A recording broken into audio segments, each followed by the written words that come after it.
PSC tips and ട്രിക്സിലേക്ക് ഏവർക്കും സ്വാഗതം. വരുന്ന LDC 2024, LGS 2024 എക്സാംസിന് വേണ്ടി പ്രിപ്പയർ ചെയ്യുന്നവർക്ക് വേണ്ടിയിട്ടുള്ള സിലബസ് പ്രകാരമുള്ള ഫ്രീ ക്ലാസ്സുകൾ നമ്മുടെ ചാനലിലൂടെ സ്റ്റാർട്ട് ചെയ്തിട്ടുണ്ട്. ഒരു ദിവസം 6 ക്ലാസ്സുകൾ വെച്ചാണ് വരുന്നത്. അപ്പോൾ 6 ക്ലാസ്സുകൾ ഏതൊക്കെയാണെന്ന് ഞാനൊന്ന് പറയാം. തുടക്കക്കാർക്ക് വേണ്ടിയിട്ടാണ്. ഒരുപാട് പേര് പുതിയതായിട്ട് വന്നിട്ടുള്ളവരുണ്ട്. അപ്പോൾ ആദ്യം മുതലേ ഫോളോ ചെയ്ത് വരുന്നവർക്ക് കൃത്യമായിട്ട് ഏത് സമയത്താണെന്നൊക്കെ അറിയാം. പുതുതായിട്ട് ജോയിൻ ചെയ്തവർക്ക് വേണ്ടിയിട്ട് പറയാം. ആദ്യത്തെ ക്ലാസ് 6 മണിക്കാണ്, കാലത്ത് 6 മണിക്ക് സ്റ്റാർട്ട് ചെയ്യും. ദെൻ അടുത്തത് 9 മണിക്കാണ്. അത് കഴിഞ്ഞിട്ട് 12 മണിക്ക് അടുത്ത ക്ലാസ് വരും. ദെൻ അത് കഴിഞ്ഞ് 3 മണിക്ക് അടുത്ത ക്ലാസ് വരും. ഓക്കെ, ഇത്രയും ക്ലാസ് എന്ന് പറയുന്നത് ഇത് റെക്കോർഡഡ് ക്ലാസ് ആണ്. ഇതിൽ GK പോർഷൻസും മാത്സും ഇംഗ്ലീഷും എല്ലാം കവർ ചെയ്യും. ദെൻ അത് കഴിഞ്ഞ് രാത്രി 8 മണിക്ക് PYQ ഡിസ്കഷൻ ആണ് വരുന്നത്. ദെൻ രാത്രി 10:30 എക്സ്പെക്റ്റഡ് CA കറണ്ട് അഫയേഴ്സിൻ്റെ ക്ലാസ് ആണ്. ഇത് രണ്ടും നമുക്ക് ലൈവ് ക്ലാസ് ആണ് വരുന്നത്. അപ്പോൾ 2 ലൈവ് ക്ലാസ്സും 4 റെക്കോർഡഡ് ക്ലാസ്സും, ഇങ്ങനെ ടോട്ടൽ 6 ക്ലാസ് ആണ് നിങ്ങൾക്ക് ഒരു ദിവസം ലഭിക്കുന്നത്. അപ്പോൾ കൃത്യമായിട്ട് ഫോളോ ചെയ്യുക, നോട്ട്സ് തയ്യാറാക്കിയിട്ട് പഠിക്കുക. നമ്മുടെ ക്ലാസ് ഒക്കെ കണ്ടിട്ട് ഇഷ്ടമായിട്ടുണ്ട് എന്നുണ്ടെങ്കിൽ നിങ്ങളുടെ അഭിപ്രായം താഴെ കമൻ്റ് ആയിട്ട് അറിയിക്കാം. ഇഷ്ടപ്പെട്ടു എന്ന് അറിയിക്കാൻ വേണ്ടിയിട്ട് ഒന്ന് ലൈക്ക് ചെയ്യുക, മാക്സിമം ഫ്രണ്ട്സിന് ഷെയർ ചെയ്ത് കൊടുക്കുക. പിന്നെ ക്ലാസ് കേൾക്കാനിരിക്കുമ്പോൾ എപ്പോഴും നോട്ട്സ് തയ്യാറാക്കിയിട്ട് വേണം പഠിക്കാൻ വേണ്ടിയിട്ട്. നോട്ട്ബുക്ക് കയ്യിൽ വേണം, പഠിക്കുക, നോട്ട്സ് തയ്യാറാക്കുക. ഓക്കെ, പിന്നെ നമ്മുടെ ടെലഗ്രാം ചാനലിൽ മസ്റ്റ് ആയിട്ടും ജോയിൻ ചെയ്യണം. കാരണം നിങ്ങൾക്ക് ഓരോ ദിവസവും നൽകുന്ന ക്ലാസ്സുകൾ ഏതൊക്കെയാണെന്നുള്ളതിൻ്റെ ഇൻസ്ട്രക്ഷൻസും പഠിക്കാൻ വേണ്ടിയിട്ടുള്ളതിൻ്റെ PDF-ഉം കാര്യങ്ങളൊക്കെ നമ്മൾ ടെലഗ്രാം വഴിയാണ് കൊടുക്കുന്നത്. സോ ടെലഗ്രാമിൻ്റെ ലിങ്ക് ഞാൻ താഴെ ഡിസ്ക്രിപ്ഷൻ ബോക്സിൽ കൊടുത്തിട്ടുണ്ട്. ജോയിൻ ചെയ്യാത്തവരുണ്ടെങ്കിൽ ജോയിൻ ചെയ്യുക. ഓക്കെ, അപ്പോൾ നമുക്ക് ഇന്നത്തെ ക്ലാസ്സിലോട്ട് കടക്കാം. അപ്പോൾ കേരളം 8-ാം നൂറ്റാണ്ട് മുതൽ 18-ാം നൂറ്റാണ്ട് വരെ. ഓക്കെ, അപ്പോൾ ഇവിടെ പറയുന്നത് മധ്യകാല കേരളം എന്ന് പറയുന്നത് 8-ാം നൂറ്റാണ്ട് മുതൽ 18-ാം നൂറ്റാണ്ട് വരെ എന്നാണ്. പക്ഷെ നമ്മൾ 6-ാം ക്ലാസ്സിലെ കഴിഞ്ഞ ചാപ്റ്റർ നമ്മൾ നോക്കിയതിൽ എന്തായിരുന്നു, 9-ാം നൂറ്റാണ്ട് മുതൽ 18-ാം നൂറ്റാണ്ട് വരെ എന്നുള്ളതായിരുന്നു പറഞ്ഞിട്ടുണ്ടായിരുന്നത്. അപ്പോൾ നിങ്ങൾ ഓപ്ഷൻ നോക്കിയിട്ട് ആൻസർ ചെയ്യുക കേട്ടോ. അപ്പോൾ എത്രയാണെന്നുള്ളത് കൃത്യമായിട്ട് നമ്മൾ കഴിഞ്ഞ 6-ാം ക്ലാസ്സിലെ ചാപ്റ്ററിൽ 9-ാം നൂറ്റാണ്ട് മുതൽ എന്ന് കണ്ടു. ഇപ്പോൾ ഇതിൽ 8-ാം നൂറ്റാണ്ട് മുതൽ എന്നാണ്. അപ്പോൾ നമ്മൾ ഓപ്ഷൻസ് നോക്കിയിട്ട് വേണം ആൻസർ എഴുതാനായിട്ട്. അപ്പോൾ നമുക്ക് നോക്കാം. നമ്മൾ കഴിഞ്ഞ 6-ാം അതിൽ പറഞ്ഞതിന് ശേഷമാണ് ഇത് പഠിക്കുന്നത്. അപ്പോൾ നമുക്ക് കുറച്ചുകൂടെ ഈസിയാണ്. അതിൽ പറഞ്ഞിട്ടുള്ള കുറേ കാര്യങ്ങളൊക്കെ തന്നെയാണ് ഇവിടെയും ഇൻട്രൊഡക്ഷൻ ആയിട്ട് വരുന്നത്. അപ്പോൾ വട്ടെഴുത്ത് ലിഖിതങ്ങളിൽ നിന്നാണ് നമ്മുടെ കേരളത്തിനെ കുറിച്ച് ആദ്യം നമ്മൾ പറഞ്ഞു അല്ലേ. ജൂത ചെപ്പേടൊക്കെ എഴുതിയിട്ടുള്ളത് വട്ടെഴുത്ത് ലിപിയിലാണ് എന്ന് പറഞ്ഞു. അപ്പോൾ അതൊക്കെ തന്നെയാണ് ഇവിടെ പറയുന്നത്. അതായത് തരിസാപ്പള്ളി ലിഖിതങ്ങൾ ആദ്യം തന്നിട്ടുള്ളത് തരിസാപ്പള്ളി ലിഖിതങ്ങളാണ്. അതായത് മധ്യകാല കേരളത്തിൽ പ്രചാരത്തിൽ ഉണ്ടായിരുന്ന വട്ടെഴുത്ത് ലിപിയിലുള്ളതാണ് ഈ ലിഖിതം. നമ്മൾ പറഞ്ഞല്ലേ, തരിസാപ്പള്ളി ലിഖിതവും ജൂത ചെപ്പേടൊക്കെ എഴുതിയിട്ടുള്ളത് ഏത് ലിപിയിലാണ്? വട്ടെഴുത്ത് ലിപിയിലാണ്. വട്ടെഴുത്തും കോലെഴുത്തും എല്ലാം പഴയ മലയാളം ലിപിയാണ്. അപ്പോൾ അതിലാണ് വട്ടെഴുത്ത് ലിപിയിലാണ് എന്തെഴുതിയിട്ടുള്ളത്? തരിസാപ്പള്ളി ലിഖിതങ്ങൾ എഴുതിയിട്ടുള്ളത്. അപ്പോൾ പെരുമാൾ രാജാവായ സ്ഥാണു രവിയുടെ 5-ാമത്തെ ഭരണവർഷത്തിൽ വേണാട് നാടുവാഴിയായ അയ്യനടികൾ തിരുവടികൾ കൊല്ലം നഗരത്തിലെ തരിസാപ്പള്ളിക്ക് ഭൂമി ദാനം കൊടുക്കുന്നതിന്റെ വിവരങ്ങളാണ് രേഖയിലുള്ളത്. അപ്പൊ തരിസാപ്പള്ളി ലിഖിതത്തിൽ എന്താണ് പറയുന്നത്? പെരുമാൾ രാജാവായ സ്ഥാണു രവിയുടെ 5-ാമത്തെ ഭരണവർഷത്തിൽ വേണാട് നാടുവാഴിയായ അയ്യനടികൾ തിരുവടികൾ കൊല്ലം നഗരത്തിലെ തരിസാപ്പള്ളിക്ക് ഭൂമി ദാനം കൊടുക്കുന്നതിന്റെ വിവരങ്ങളാണ് ഈ തരിസാപ്പള്ളി ലിഖിതങ്ങളിൽ ഉൾപ്പെടുത്തിയിട്ടുള്ളത്. ഇനി വരുന്നത് ഊരുകൾ എന്താണ്, നാടുകൾ എന്താണ്, കുടി എന്താണ് എന്നുള്ളതൊക്കെയാണ്. അപ്പോൾ നിരവധി ഊരുകൾ ചേർന്നതാണ് നാടുകൾ. ഓക്കെ, നിരവധി ഊരുകൾ ചേർന്നതാണ് നാടുകൾ. നാടുകൾക്കുമേൽ അധികാരം ഉണ്ടായിരുന്നവർ അറിയപ്പെട്ടിരുന്ന പേരെന്താണ്? നാടുവാഴികൾ. നമ്മൾ കഴിഞ്ഞ ചാപ്റ്ററിൽ പറഞ്ഞല്ലേ. അപ്പൊ നാടുകൾക്കുമേൽ അധികാരമുള്ളവരാണ് നാടുവാഴികൾ. ഇനി കൃഷി ചെയ്യുന്ന തൊഴിൽ കൂട്ടങ്ങളുടെ കുടുംബങ്ങളാണ് കുടികൾ എന്ന് പറയുന്നത്. കൃഷി ചെയ്യുന്ന തൊഴിൽ കൂട്ടങ്ങളുടെ കുടുംബങ്ങളാണ് കുടികൾ. കുടികളുടെ അധിപനാണ് ആര്? കുടിപതി. നിരവധി കുടികൾ ചേർന്നാണ് ഊരുകൾ രൂപം കൊള്ളുന്നത്. ഊരിന്റെ അധിപന്മാരാണ് ആര്? ഊരാളർ. ഓക്കെ, ഊരാളറാണ് ഊരിന്റെ അധിപന്മാർ. അടുത്തത് മഹോദയപുരത്തെ പെരുമാക്കന്മാർ. അപ്പൊ നമ്മൾ പെരുമാക്കന്മാരെ കുറിച്ച് അവിടെ പഠിച്ചിട്ടുണ്ടായിരുന്നു. എന്തൊക്കെയാണ് പറഞ്ഞത്? നാടുകളെല്ലാം മഹോദയപുരം, അതായത് ഇന്നത്തെ കൊടുങ്ങല്ലൂരാണെന്ന് പറഞ്ഞല്ലേ. മഹോദയപുരം എന്ന് പറയുന്നത് ഇന്നത്തെ കൊടുങ്ങല്ലൂരും സമീപ പ്രദേശങ്ങളുമാണ്. അപ്പൊ നാടുകളെല്ലാം മഹോദയപുരം ആസ്ഥാനമാക്കി കേരളം ഭരിച്ചിരുന്ന പെരുമാക്കന്മാരുടെ കീഴിലായിരുന്നു. നമ്മൾ പറഞ്ഞതായിരുന്നു. വടക്ക് കോലത്തുനാട് മുതൽ തെക്ക് വേണാട് വരെയുള്ള 14 നാടുകളും ആരുടെ കീഴിലായിരുന്നു? പെരുമാക്കന്മാരുടെ ഭരണം അംഗീകരിച്ചിരുന്നു അല്ലെ. വടക്ക് കോലത്തുനാട് മുതൽ തെക്ക് വേണാട് വരെയാണ് പെരുമാക്കന്മാരുടെ ഭരണം വ്യാപിച്ചിരുന്നത്. അതും നമ്മൾ പറഞ്ഞായിരുന്നു. കേരളത്തിൽ ആദ്യമായി ഒരു കേന്ദ്രീകൃത ഭരണം സ്ഥാപിതമായത് ഇക്കാലത്താണ്. രാജശേഖരൻ മുതൽ രാമകുലശേഖരൻ വരെയുള്ള രാജാക്കന്മാരാണ് CE 800 മുതൽ 1122 വരെയുള്ള കാലത്ത് മഹോദയപുരം കേന്ദ്രമാക്കി ഭരിച്ചിരുന്നത്. അപ്പൊ രാജശേഖരൻ മുതൽ രാമകുലശേഖരൻ വരെയുള്ള രാജാക്കന്മാരാണ് CE 800 മുതൽ 1122 വരെയുള്ള കാലഘട്ടത്ത് മഹോദയപുരം കേന്ദ്രമാക്കി ഭരിച്ചിരുന്നത്.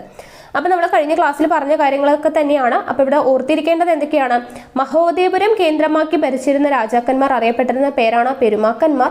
അവർ എവിടം വരെയാണ് അവരുടെ ഭരണം? വടക്ക് കോലത്ത് നാട് മുതൽ തെക്ക് വേണാട് വരെയുള്ള 14 നാടുകളിലായിട്ടാണ് പെരുമാക്കന്മാരുടെ ഭരണം വ്യാപിച്ചിരുന്നത്. അടുത്തത് സ്വരൂപങ്ങൾ. സ്വരൂപങ്ങളും നമ്മൾ നേരത്തെ പഠിച്ചതായിരുന്നു. CE 12-ാം നൂറ്റാണ്ടോടെ പെരുമാക്കന്മാരുടെ കേന്ദ്രീകൃത ഭരണം അവസാനിച്ചു.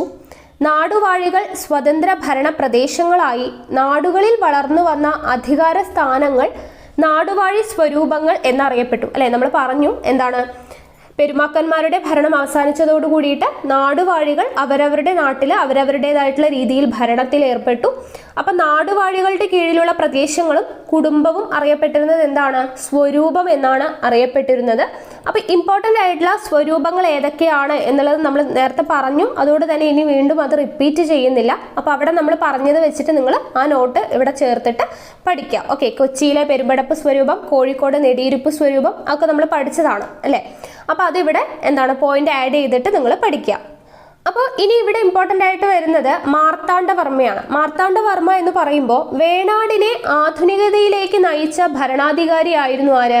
മാർത്താണ്ഡവർമ്മ. വേണാടിനെ ആധുനികതയിലേക്ക് നയിച്ച ഭരണാധികാരി ആര് എന്ന് ചോദിച്ചാൽ ആരാണ്? മാർത്താണ്ഡവർമ്മയാണ്. ഇമ്പോർട്ടൻ്റ് ആണ്. വേണാടിനെ ആധുനികതയിലേക്ക് നയിച്ച ഭരണാധികാരിയായിരുന്നു ആര്? മാർത്താണ്ഡവർമ്മ.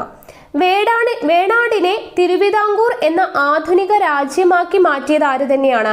മാർത്താണ്ഡവർമ്മയാണ്. ഇപ്പൊ ഇമ്പോർട്ടൻ്റ് ആയിട്ടുള്ള പോയിന്റ്സ് ആണ്. വേണാടിനെ ആധുനികതയിലേക്ക് നയിച്ച ഭരണാധികാരി മാർത്താണ്ഡവർമ്മയാണ്. വേണാടിനെ തിരുവിതാംകൂർ എന്ന ആധുനിക രാജ്യമാക്കി മാറ്റിയത് ആര് തന്നെയാണ്? മാർത്താണ്ഡവർമ്മയാണ്.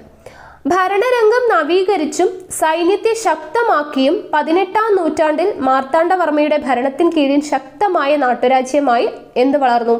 തിരുവിതാംകൂർ വളർന്നു.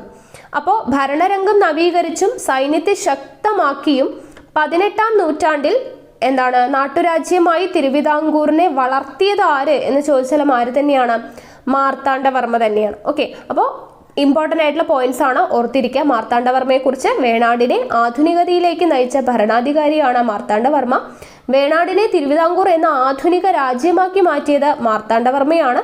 ഭരണരംഗം നവീകരിച്ചും സൈന്യത്തെ ശക്തമാക്കിയും 18-ാം നൂറ്റാണ്ടിൽ എന്താണ് തിരുവിതാംകൂറിനെ ഒരു നാട്ടുരാജ്യമായി വളർത്തിയത് ആരാണ്? മാർത്താണ്ഡവർമ്മയാണ്. അടുത്തത് മൈസൂർ സുൽത്താൻമാർ.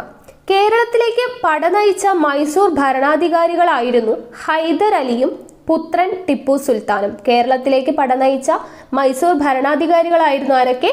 ഹൈദർ അലിയും അദ്ദേഹത്തിന്റെ പുത്രൻ ടിപ്പു സുൽത്താനും. 1766 മുതൽ 1792 വരെ മൈസൂർ സുൽത്താൻമാരുടെ ഭരണം മലബാറിൽ നിലനിന്നിരുന്നു. അപ്പോൾ മൈസൂർ സുൽത്താൻമാരുടെ ഭരണ കാലഘട്ടം എത്രയാണ്? 1766 മുതൽ 1792 വരെയാണ് മൈസൂർ സുൽത്താൻമാരുടെ ഭരണ കാലഘട്ടം.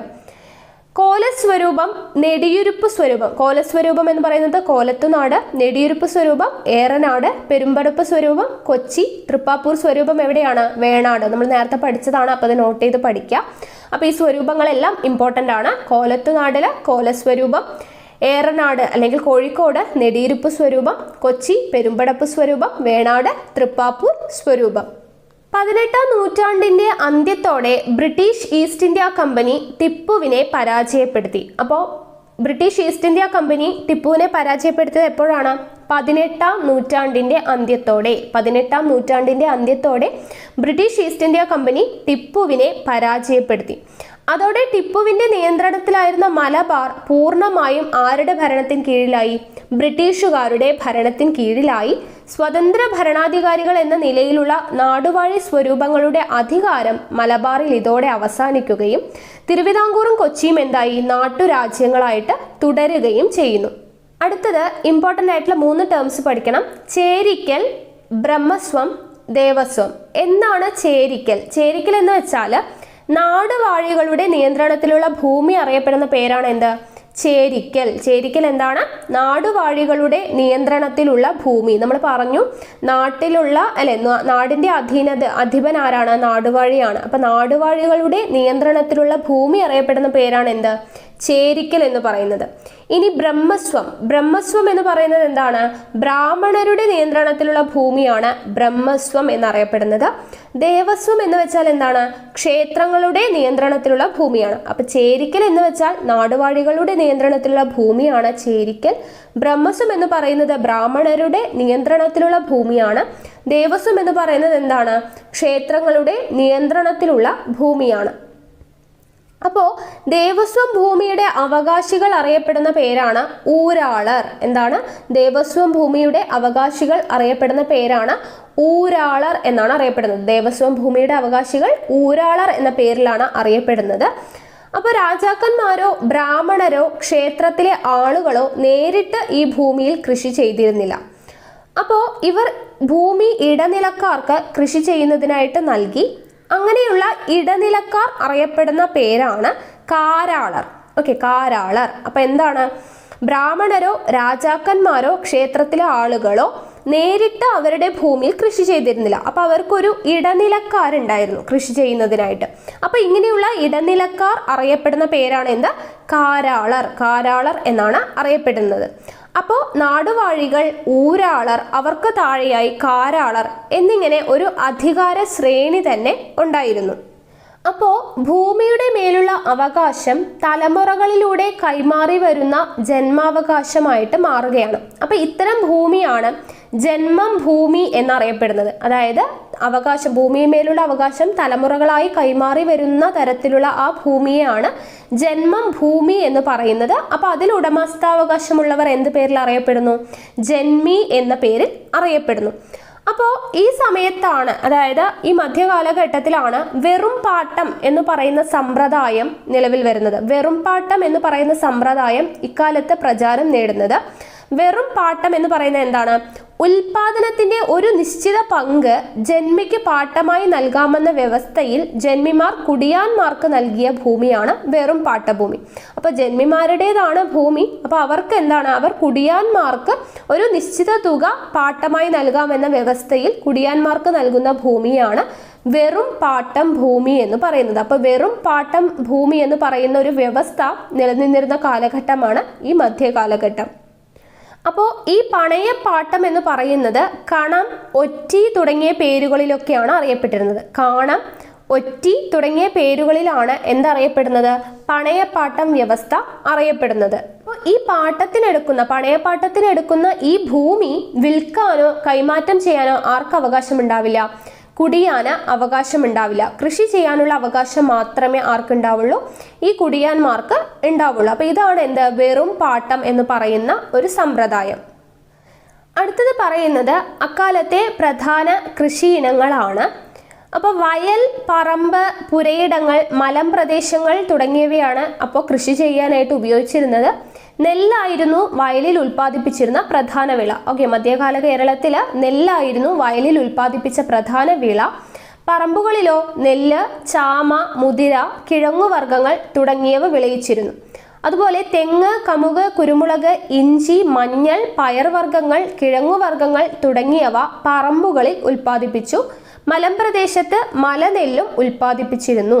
അപ്പോഴത്തെ കൃഷി, ഓക്കെ, മധ്യകാലഘട്ടത്തിലെ കൃഷി എന്ന് പറയുന്നത് ഇടവപ്പാതി എന്നറിയപ്പെടുന്നത് ഏതാണ്? തെക്കു പടിഞ്ഞാറൻ മൺസൂൺ അല്ലെ? നമുക്ക് കാലാവസ്ഥ പഠിക്കാനുള്ളതാണ്. ഇടവപ്പാതി എന്നറിയപ്പെടുന്നത് തെക്കു പടിഞ്ഞാറൻ മൺസൂൺ ആണ്. അതുപോലെ തുലാവർഷം എന്നറിയപ്പെടുന്നത് ഏതാണ്? വടക്കു കിഴക്കൻ മൺസൂൺ ആണ്. അപ്പോൾ ഇടവപ്പാതി എന്നറിയപ്പെടുന്ന തെക്കു പടിഞ്ഞാറൻ മൺസൂണിനെയും തുലാവർഷം എന്നറിയപ്പെടുന്ന വടക്കു കിഴക്കൻ മൺസൂണിനെയും ആശ്രയിച്ചുള്ള കൃഷിയാണ് അന്നത്തെ കാലത്ത് ഉണ്ടായിരുന്നത്. അതുപോലെ തന്നെ കൃഷിക്ക് അനുയോജ്യമായ വളമായിട്ട് ഉപയോഗിച്ചിരുന്നത് എന്താണ്? ചാണകവും പച്ചിലകളും ഒക്കെ അടങ്ങുന്ന ജൈവവളമാണ് അന്നത്തെ കൃഷിക്കൊക്കെ ഉപയോഗിച്ചിരുന്നത്. അടുത്തത് കച്ചവട ബന്ധങ്ങളാണ്. അതായത് പ്രാചീന കാലത്തെ പോലെ തന്നെ മധ്യകാലത്തും കരമാർഗവും കടൽ മാർഗവുമുള്ള കച്ചവടം തുടർന്നു പോന്നിരുന്നു. അപ്പോൾ കൊല്ലം, കൊടുങ്ങല്ലൂർ, കോഴിക്കോട്, പന്തലായനി, മാടായി, വളപട്ടണം തുടങ്ങിയവയായിരുന്നു അക്കാലത്തെ പ്രധാന കച്ചവട കേന്ദ്രങ്ങൾ. അപ്പോൾ പ്രധാനപ്പെട്ട കച്ചവട കേന്ദ്രങ്ങൾ ഏതൊക്കെയാണ്? കൊല്ലം, കൊടുങ്ങല്ലൂർ, കോഴിക്കോട്, പന്തലായനി, മാടായി, വളപട്ടണം തുടങ്ങിയവയായിരുന്നു പ്രധാനപ്പെട്ട കച്ചവട കേന്ദ്രങ്ങൾ. അടുത്തത് നോക്കുക, മൂഷക വംശം എന്ന് പറയുന്നതിലെ വരികളാണ് കൊടുത്തിട്ടുള്ളത്. തപോധനർ വാണിടുമാശ്രമങ്ങളിൽ വസിച്ചിടും വന്യമൃഗങ്ങൾ എന്നപ്പോൾ പരസ്പരം ഭിന്നതയാർന്ന ദേവതാഗണം വസിച്ചൈക്യമൊടപ്പുരത്തിലായി. ഓക്കെ, അപ്പോൾ ഈ വരികൾ തന്നിട്ട് ഇത് ഏത് കൃതിയിലേതാണ് എന്ന് ചോദിക്കാം. അപ്പോൾ ഏതാണ്? മൂഷക വംശമാണ് കേട്ടോ. തുടങ്ങുന്നത് ആലോചിച്ച് വയ്ക്കുക. തപോധനർ വാണിടുമാശ്രമങ്ങളിൽ വസിച്ചിടും വന്യമൃഗങ്ങൾ എന്ന പോൽ. ഇതിലെയാണ്? മൂഷക വംശമാണ്. ഇനി അടുത്തത് വരുന്നത് നമ്മൾ നേരത്തെ പഠിച്ചത് തന്നെയാണ്, 6ാം ക്ലാസ്സിലെ ചാപ്റ്ററിൽ പഠിച്ചത് തന്നെയാണ്, 5 വണ്ണവും മണിഗ്രാമവും. മധ്യകാല കേരളത്തിൽ 14ാം നൂറ്റാണ്ട് വരെ നിലനിന്നിരുന്ന കച്ചവട സംഘങ്ങളാണ് ഏതൊക്കെ? 5 വണ്ണവും മണിഗ്രാമവും. ഇമ്പോർട്ടൻ്റ് ആണ്. 5 വണ്ണവും മണിഗ്രാമവും മധ്യകാല കേരളത്തിൽ 14ാം നൂറ്റാണ്ട് വരെ നിലനിന്നിരുന്ന കച്ചവട സംഘങ്ങളാണ്. അതുപോലെ അടുത്ത പോയിന്റ് നോട്ട് ചെയ്ത് വെക്കുക. വിവിധ മതവിഭാഗങ്ങൾ പരസ്പര സൗഹാർദ്ദത്തോടെ ഒത്തൊരുമിച്ച് അധിവസിക്കുന്ന ഒരു ഭൂപ്രദേശമായിട്ട് നമ്മുടെ നാട് മാറിയത് ഏതു കാലഘട്ടത്തിലാണ്? മധ്യകാലത്താണ്. മധ്യകാലത്താണ് വിവിധ മതവിഭാഗങ്ങൾ പരസ്പര സൗഹാർദ്ദത്തോടെ ഒത്തൊരുമിച്ച് അധിവസിക്കുന്ന ഒരു ഭൂപ്രദേശമായിട്ട് നമ്മുടെ നാട് മാറിയത് മധ്യകാലത്താണ്. അതുപോലെ തന്നെ ബ്രാഹ്മണരും ജൈന ബുദ്ധ മതവിഭാഗങ്ങളും ജൂത ക്രൈസ്തവ ഇസ്ലാം മതങ്ങളും കേരളത്തിൽ വ്യാപിച്ചതും ഏതു കാലത്താണ്? മധ്യകാലത്താണ്. മധ്യകാലത്താണ് ബ്രാഹ്മണ ജൈന ബുദ്ധ മതവിഭാഗങ്ങളും ജൂത ക്രൈസ്തവ ഇസ്ലാം മതങ്ങളും കേരളത്തിൽ വ്യാപിച്ചത് മധ്യകാലത്താണ്. അടുത്തത് നമ്മൾ കഴിഞ്ഞ ചാപ്റ്ററിൽ പറഞ്ഞ ഒരു പോയിന്റ് തന്നെയാണ് തുഫത്തുൽ മുജാഹിദീൻ. തുഫത്തുൽ മുജാഹിദീൻ എന്ന് പറയുന്നത് മധ്യകാല കേരളത്തിന്റെ രാഷ്ട്രീയ സാമൂഹ്യ സാമ്പത്തിക ചരിത്രം പ്രതിപാദിക്കുന്ന കൃതിയാണ്. ഷെയ്ഖ് സൈനുദ്ദീൻ മഖ്ദൂം രചിച്ച തുഫത്തുൽ മുജാഹിദീൻ. തുഫത്തുൽ മുജാഹിദീൻ രചിച്ചത് ആരാണ്? ഷെയ്ഖ് സൈനുദ്ദീൻ മഖ്ദൂം ആണ്. അപ്പോൾ മധ്യകാല കേരളത്തിന്റെ രാഷ്ട്രീയ സാമൂഹ്യ സാമ്പത്തിക ചരിത്രം പ്രതിപാദിക്കുന്ന തുഫത്തുൽ മുജാഹിദീൻ രചിച്ചത് ആര് എന്ന് ചോദിച്ചാൽ ഷെയ്ഖ് സൈനുദ്ദീൻ മഖ്ദൂം ആണ്. അതുപോലെ തന്നെ 16ാം നൂറ്റാണ്ടിൽ അറബി ഭാഷയിലാണ് ഈ കൃതി രചിക്കപ്പെട്ടത്. അപ്പോൾ തുഫത്തുൽ മുജാഹിദീൻ രചിക്കപ്പെട്ടിട്ടുള്ള ഭാഷ ഏത് എന്ന് ചോദിച്ചാൽ ഏതാണ്? അറബി ഭാഷയിലാണ് രചിക്കപ്പെട്ടിട്ടുള്ളത്. പോർച്ചുഗീസുകാരുടെ അധിനിവേശവും അവർ നടത്തിയ അതിക്രമങ്ങളും അതിനെതിരായ ചെറുത്തുനിൽപ്പുകളുമാണ് ഈ കൃതി ചർച്ച ചെയ്യുന്നത്. അപ്പോൾ തുഫത്തുൽ മുജാഹിദീനിൽ ഷെയ്ഖ് സൈനുദ്ദീൻ മഖ്ദൂം എന്തിനെക്കുറിച്ചാണ് പ്രതിപാദിച്ചിരിക്കുന്നത്? പോർച്ചുഗീസുകാരുടെ അധിനിവേശവും അവർ നടത്തിയ അതിക്രമങ്ങളും അതിനെതിരായ ചെറുത്തുനിൽപ്പുകളുമാണ് ഈ കൃതി ചർച്ച ചെയ്യുന്നത്. അപ്പോൾ കേരളത്തിൽ രചിക്കപ്പെട്ട ആദ്യ ചരിത്ര കൃതിയായിട്ടാണ് പണ്ഡിതന്മാർ ഇതിനെ കണക്കാക്കുന്നത്. അപ്പോൾ കേരളത്തിൽ രചിക്കപ്പെട്ട ആദ്യ ചരിത്ര കൃതി ഏതാണ്? അതാണ് തുഫത്തുൽ മുജാഹിദീൻ. എഴുതിയത് ആരാണ്? ഷെയ്ഖ് സൈനുദ്ദീൻ മഖ്ദൂം ആണ്. അദ്ദേഹം അത് എഴുതിയത് ഏതു ഭാഷയിലാണ്? അറബി ഭാഷയിലാണ് രചിക്കപ്പെട്ടത്. അടുത്തത് ഇമ്പോർട്ടൻ്റ് ആയിട്ടുള്ളതാണ് മൂഷക വംശകാവ്യം. നമ്മുടെ +2 പ്രിലിംസിന് ചോദിച്ചിട്ടുള്ള ചോദ്യമായിരുന്നു മൂഷകവംശം രചിച്ചത് ആര് എന്നുള്ളത്. ആരായിരുന്നു? അതുലനാണ് അല്ലെ. അപ്പോൾ 11ാം നൂറ്റാണ്ടിൽ രചിക്കപ്പെട്ട മൂഷകവംശകാവ്യം കേരളത്തിലെയും ഇന്ത്യയിലെയും ആദ്യത്തെ രാജവംശാവലി ചരിതമാണ്. ഓക്കെ, അപ്പൊ കേരളത്തിലെയും ഇന്ത്യയിലെയും ആദ്യത്തെ രാജവംശാവലി ചരിതം ഏത് എന്ന് ചോദിച്ചാൽ ഏതാണ്? മൂഷകവംശകാവ്യമാണ്. അത് എഴുതിയിരിക്കുന്നത് ആരാണ്? അതുലനാണ്. ഏതാണ്ട് 6ാം നൂറ്റാണ്ട് മുതൽ 11ാം നൂറ്റാണ്ട് വരെ കോലത്തുനാട് ഭരിച്ചിരുന്ന മൂഷക രാജവംശത്തിലെ രാമഘടൻ മുതൽ ശ്രീകണ്ഠൻ വരെയുള്ള 119ഓളം രാജാക്കന്മാരുടെ ഭരണകാലമാണ് ഈ കാവ്യത്തിൽ വിവരിക്കുന്നത്. അപ്പൊ മൂഷക വംശകാവ്യത്തിൽ വിവരിക്കുന്നത് എന്താണ്? ഏതാണ്ട് 6-ാം നൂറ്റാണ്ട് മുതൽ 11-ാം നൂറ്റാണ്ട് വരെ കോലത്തുനാട് ഭരിച്ചിരുന്ന മൂഷക രാജവംശത്തിലെ രാമഘടൻ മുതൽ ശ്രീകണ്ഠൻ വരെയുള്ള 119ഓളം രാജാക്കന്മാരുടെ ഭരണകാലമാണ് ഈ കാവ്യത്തിൽ വിവരിക്കുന്നത്. അപ്പോൾ ശ്രീകണ്ഠന്റെ കൊട്ടാരം കവിയായിട്ടുള്ള അതുലനാണ് ഈ കാവ്യം എഴുതിയിട്ടുള്ളത്. അപ്പോൾ മൂഷക വംശം കാവ്യം എഴുതിയിട്ടുള്ളത് ആരാണ്? അതുലനാണ്. അദ്ദേഹം ശ്രീകണ്ഠന്റെ കൊട്ടാരം കവിയാണ്. അടുത്തത് ഇമ്പോർട്ടൻ്റ് ആയിട്ടുള്ളതാണ് നാടുവാഴികൾ നൽകിയ അവകാശങ്ങൾ. അതായത് ഓരോ ചെപ്പേടും ആർക്ക് നൽകിയതാണ് എന്നുള്ളത് ഇമ്പോർട്ടൻ്റ് ആണ്, ഓർത്ത് വെക്കുക. അപ്പം നമുക്ക് നോക്കാം. തെക്കൻ തിരുവിതാംകൂറിലെ ആയി രാജാവ് വിക്രമാദിത്യ വരഗുണൻ 9-ാം നൂറ്റാണ്ടിൽ ശ്രീമൂലവാസത്തെ ബുദ്ധമത മന്ദിരത്തിന് കൊടുത്ത അവകാശങ്ങളാണ് പാലിയം ചെപ്പേട്. പാലിയം ചെപ്പേട് എന്താണ്?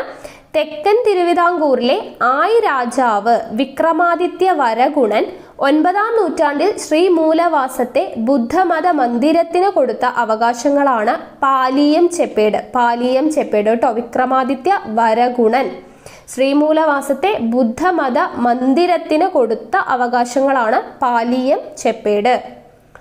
അടുത്തത് CE 9, 10, 11 നൂറ്റാണ്ടുകളിൽ താഴേക്കാവ്, കിണാലൂർ, ആലത്തൂർ, തിരുമണ്ണൂർ, ചിതറാൽ എന്നിവിടങ്ങളിൽ ജൈന മന്ദിരങ്ങൾക്ക് ചെയ്ത ദാനങ്ങളാണ് തിരുമണ്ണൂർ ശാസനം. ബുദ്ധ മന്ദിരങ്ങൾക്ക് നൽകിയിട്ടുള്ള ശാസനമാണ് പാലിയം ചെപ്പേട് എന്ന് പറഞ്ഞു. ജൈന മന്ദിരങ്ങൾക്ക് ചെയ്തിട്ടുള്ള ദാനങ്ങളാണ് തിരുമണ്ണൂർ ശാസനം. CE 9, 10, 11 നൂറ്റാണ്ടുകളിൽ താഴേക്കാവ്, കിണാലൂർ, ആലത്തൂർ, തിരുമണ്ണൂർ, ചിതറാൽ എന്നിവിടങ്ങളിൽ ജൈന മന്ദിരങ്ങൾക്ക് ചെയ്ത ദാനങ്ങളാണ് തിരുമണ്ണൂർ ശാസനം. അടുത്തത് വേണാട് നാടുവഴികൾ അയ്യനടികൾ CE 9-ാം നൂറ്റാണ്ടിൽ മണിഗ്രാമം കച്ചവട സംഘത്തിൽപ്പെട്ട മാർ സാപ്പിർ ഈശോ എന്ന ക്രൈസ്തവ കച്ചവടക്കാരന് കൊല്ലം നഗരത്തിൽ കച്ചവടം ചെയ്യാനും തരിസാപ്പള്ളി പണിയാനും നൽകിയ അവകാശമാണ് തരിസാപ്പള്ളി ശാസനം. തരിസാപ്പള്ളി ശാസനം ഇമ്പോർട്ടൻ്റ് ആണ്. എന്താണ്? വേണാട് നാടുവാഴി അയ്യനടികൾ CE 9-ാം നൂറ്റാണ്ടിൽ മണിഗ്രാമം കച്ചവട സംഘത്തിൽപ്പെട്ട മാർ സാപ്പീർ ഈശോ എന്ന ക്രൈസ്തവ കച്ചവടക്കാരന് കൊല്ലം നഗരത്തിൽ കച്ചവടം ചെയ്യാനും തരിസാപ്പള്ളി പണിയാനും നൽകിയ അവകാശമാണ് തരിസാപ്പള്ളി ശാസനം. അതുപോലെ ജൂതശാസനം. 5 വണ്ണം കച്ചവട സംഘത്തിൽപ്പെട്ട ജോസഫ് റബ്ബാൻ എന്ന ജൂത വ്യാപാരിക്ക് കൊടുങ്ങല്ലൂർ നഗരത്തിൽ കച്ചവടം ചെയ്യാൻ പെരുമാൾ രാജാവായിട്ടുള്ള ഭാസ്കര രവി 10-ാം നൂറ്റാണ്ടിൽ നൽകിയ ശാസനമാണ് എന്ത്? ജൂതശാസനം. നമ്മൾ ഫസ്റ്റ് പഠിച്ചല്ലേ? ഭാസ്കര രവി എന്താണ്? 5 വണ്ണം കച്ചവട സംഘത്തിൽപ്പെട്ട ജോസഫ് റബ്ബാൻ എന്ന ജൂത വ്യാപാരിക്ക് കൊടുങ്ങല്ലൂർ നഗരത്തിൽ കച്ചവടം ചെയ്യാനായിട്ട് നൽകിയിട്ടുള്ള അവകാശമാണ് എന്തറിയപ്പെടുന്നത്? ജൂതശാസനം. അതുപോലെ CE 13-ാം നൂറ്റാണ്ടിൽ നെടിയിരുപ്പ് സ്വരൂപത്തിലെ സാമൂതിരി രാജാവ്, നെടിയിരുപ്പ് സ്വരൂപം എവിടെയാണ്? കോഴിക്കോട്. സാമൂതിരി രാജാവ് മുച്ചുന്തി മുസ്ലിം പള്ളിക്കുൻമംഗലത്ത് പുളിക്കൽ ഭൂമികൾ ചാർത്തി നൽകിയത് അതാണ് മുച്ചുന്തിപ്പള്ളി ശാസനം. അപ്പൊ ഇതിൽ ഇമ്പോർട്ടൻ്റ് ആയിട്ടുള്ളത് ജൂതശാസനം, പാലിയം ചെപ്പേട്, തരിസാപ്പള്ളി ശാസനം. അപ്പൊ അത്രയും ശാസനങ്ങൾ ഇമ്പോർട്ടൻ്റ് ആണ്, പഠിച്ചിരിക്കുക. അതുപോലെ ഇമ്പോർട്ടൻ്റ് ആയിട്ടുള്ളത് CE 10, 11 നൂറ്റാണ്ടുകളിൽ കേരളം സന്ദർശിച്ച വ്യക്തികളാണ് അൽബിറൂനി. CE 15-ാം നൂറ്റാണ്ടിലെത്തിയത് അബ്ദുൾ റസാഖ്. CE 10, 11 നൂറ്റാണ്ടുകളിൽ കേരളം സന്ദർശിച്ചത് ആരാണ്? അൽബിറൂനി. CE 15-ാം നൂറ്റാണ്ടിലെത്തിയത് ആരാണ്? അബ്ദുൾ റസാഖ് ആണ്.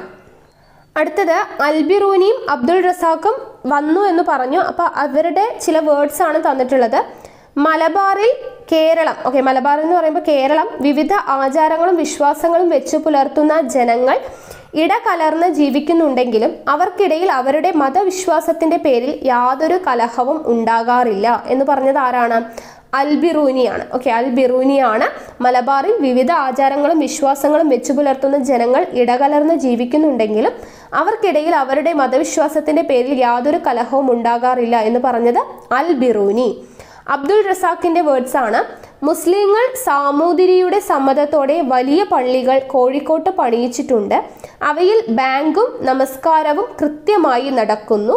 പള്ളികളിൽ ഖാസിമാരെ നിയമിച്ചു കൊടുത്തിട്ടുള്ളത് സാമൂതിരിയാണ് എന്ന് പറഞ്ഞത് ആരാണ്?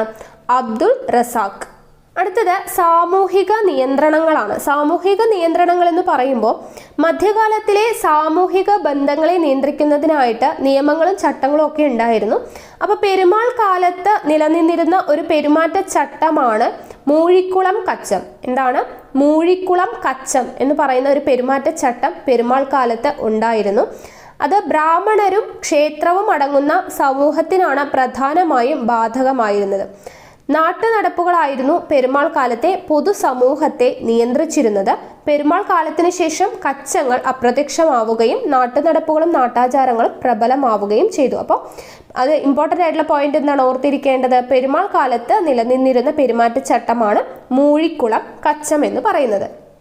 അടുത്തത് അന്നത്തെ കാലത്ത് നിലനിന്നിരുന്ന ചില സത്യപരീക്ഷകളാണ്. അതായത് സത്യപരീക്ഷകൾ എന്ന് പറയുമ്പോൾ ഒന്നാമത്തേത് വിഷപരീക്ഷ. അതായത് വിഷപ്പാമ്പിന്റെ കൂട്ടിൽ കുറ്റം ചെയ്തയാളുടെ കൈ കൊണ്ട് വയ്ക്കുന്നതും പാമ്പ് കടിയേറ്റാൽ കുറ്റം ചെയ്തെന്ന് കണക്കാക്കുകയും ചെയ്യുന്ന രീതിയായിരുന്നു എന്ത്? വിഷപരീക്ഷ എന്ന് പറയുന്നത്. അപ്പോൾ കുറ്റം ചെയ്ത ആളെ വിഷപ്പാമ്പിന്റെ കൂട്ടിൽ കൊണ്ടുപോയിട്ട് അവരുടെ കൈ വയ്ക്കുകയും ആ കയ്യിൽ പാമ്പ് കടിയേറ്റാൽ അദ്ദേഹം കുറ്റം ചെയ്തതായിട്ട് കണക്കാക്കുകയും ചെയ്യും. അതാണ് വിഷപരീക്ഷ.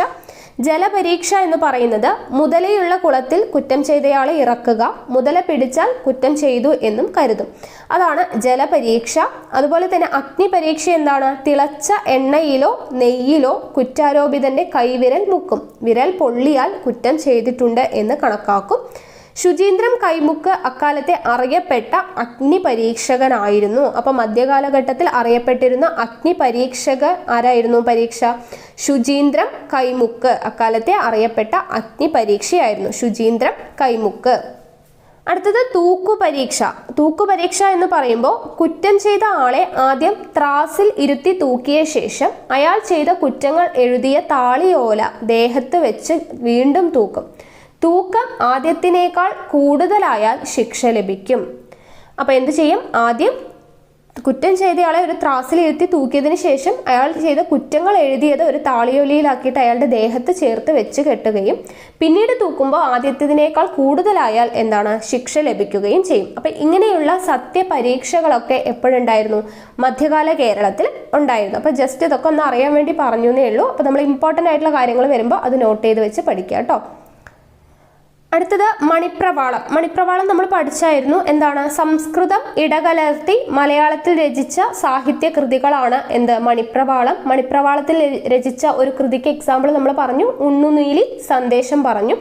അപ്പോൾ മണിപ്രവാളത്തിൽ സന്ദേശ കാവ്യങ്ങളും ചമ്പു കാവ്യങ്ങളും രചിക്കപ്പെട്ടിട്ടുണ്ട്. മണിപ്രവാളത്തിൽ സന്ദേശ കാവ്യങ്ങളും അതുപോലെ തന്നെ ചമ്പു കാവ്യങ്ങളും രചിക്കപ്പെട്ടിട്ടുണ്ട്.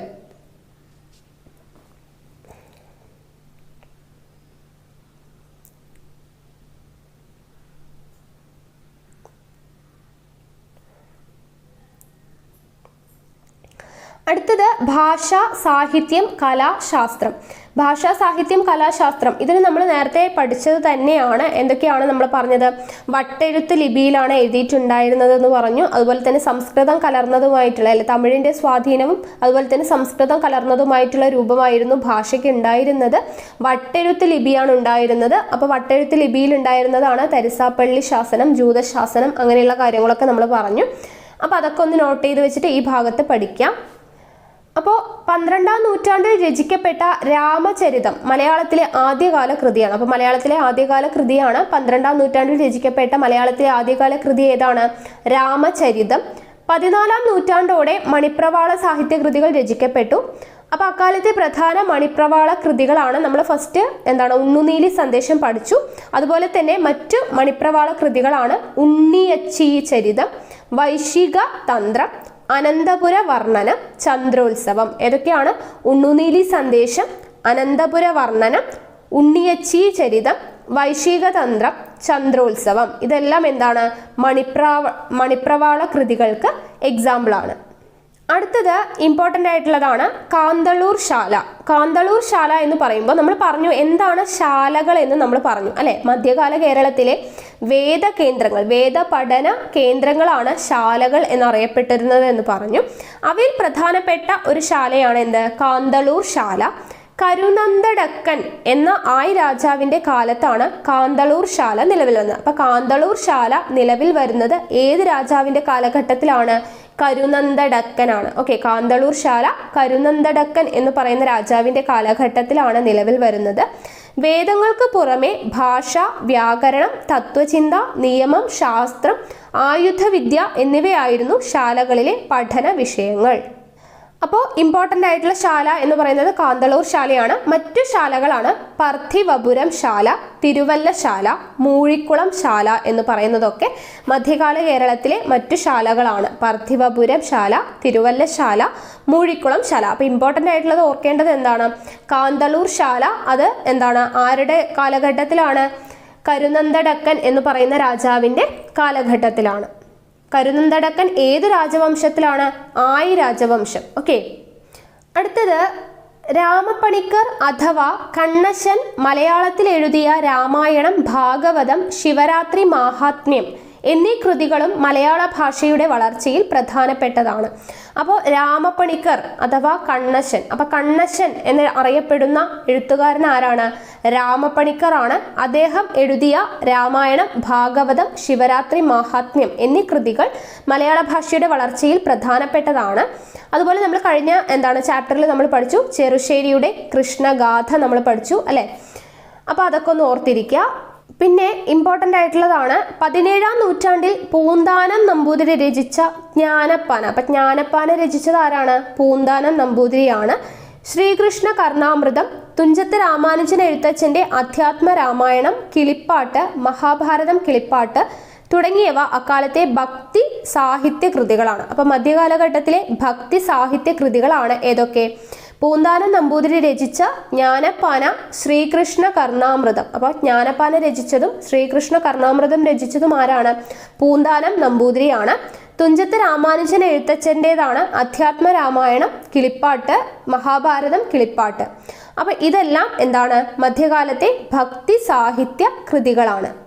അതുപോലെ 18-ാം നൂറ്റാണ്ടിലെ കുഞ്ചൻ നമ്പ്യാരുടെ തുള്ളൽ പാട്ടുകളും രാമപുരത്തു വാര്യരുടെ കുചേലവൃത്തം വഞ്ചിപ്പാട്ടും മലയാള ഭാഷയുടെയും സാഹിത്യത്തിൻ്റെയും വളർച്ചയിൽ വലിയ പങ്കുവച്ചു. അപ്പോൾ തുള്ളൽ അല്ലെ, കുഞ്ചൻ നമ്പ്യാരുടേതാണ് തുള്ളൽ പാട്ടുകൾ. രാമപുരത്ത് വാര്യരുടേതാണ് കുചേലവൃത്തം വഞ്ചിപ്പാട്ട്. കുചേലവൃത്തം വഞ്ചിപ്പാട്ട് ആരുടേതാണ്? രാമപുരത്ത് വാര്യരുടേതാണ്. അടുത്തത് ഇവിടെ പറയുന്നത് നമ്മൾ കഴിഞ്ഞ ചാപ്റ്ററിൽ പഠിച്ചത് തന്നെയാണ്. 17-ാം നൂറ്റാണ്ടിലെ ഖാസി മുഹമ്മദിന്റെ മുഹിദ്ദീൻ മാല അറബി മലയാളത്തിൽ എഴുതിയ കൃതിയാണ്.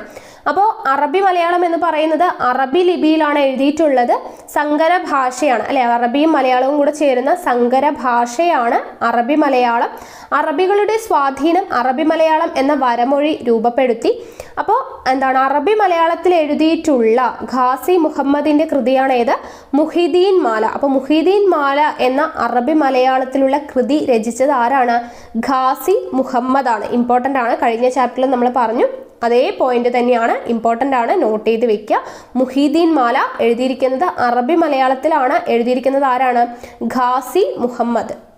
അതുപോലെ തന്നെ മധ്യകാലഘട്ടത്തിലെ പ്രശസ്തരായിട്ടുള്ള ഗണിതശാസ്ത്ര പണ്ഡിതന്മാരാണ് ശങ്കരനാരായണൻ, സംക്രമ മാധവൻ, വടശ്ശേരി പരമേശ്വരൻ, നീലകണ്ഠ സോമയാജി തുടങ്ങിയവർ അപ്പോഴത്തെ പ്രമുഖ ഗണിതശാസ്ത്ര പണ്ഡിതന്മാരാണ്. ആരൊക്കെയാണ്? ശങ്കരനാരായണൻ. ശങ്കരനാരായണന്റെ നമ്മളൊരു കൃതി പഠിച്ചു, ഏതാണ്? ശങ്കരനാരായണീയം.